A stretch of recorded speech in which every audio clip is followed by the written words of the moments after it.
All right, next, one of my colleagues from the great state of Florida, Congresswoman Cammack.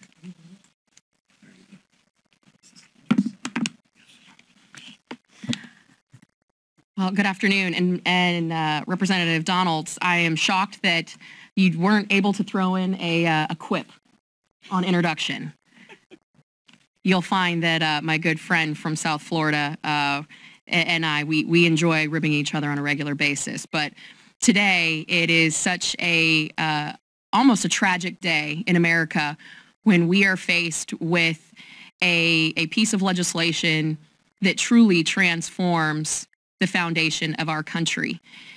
You will hear example after example, egregious provisions built into this bill, much of which has yet to be discovered because we haven't been able to really read it in its entirety yet, let alone the accompanying budget documents that outline exactly what this is going to cost, not just us, but our kids and our grandkids. And we know full well that the spending that is taking place currently, we are garnishing the wages of our children and our grandchildren. And as a token millennial in Congress, much of the spending and decisions of today fall on my shoulders, my generation, and the Gen Zs that are coming shortly thereafter. But you'll hear and have heard so many of these things. The thing I want to talk about is a little bit more 30,000 foot about this bill. You can call it the Biden Build Back Better plan. You can call it the reconciliation bill. You can call it Bernie's budget. It is truly his life's work.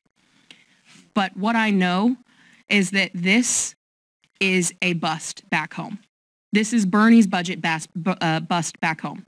This is a Build Back Broke plan that places equal outcome over equal opportunity. And that's a real shame because our entire country is built on the notion of equal opportunity, not equal outcome. And every stitch of this bill works us further and deeper towards a system that is unfair, unjust, and targets people based on the boxes that they check rather than what they can bring to the table.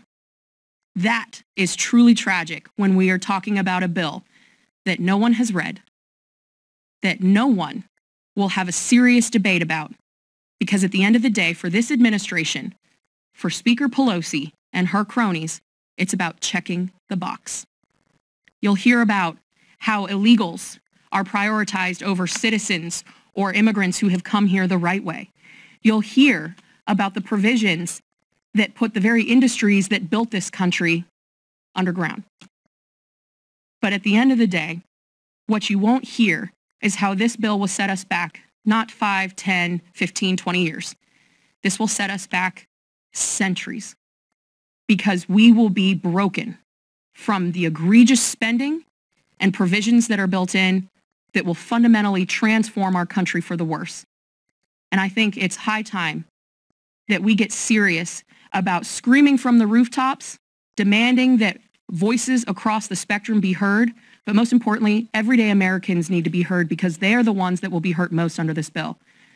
So thank you to my colleague and good friend Byron Donalds from the Freedom State, Florida, for hosting today's press conference. And thank you to all my colleagues who have been standing and fighting alongside to make sure that this bill never sees the light of day. And with that, I yield back. Kat, no quips today.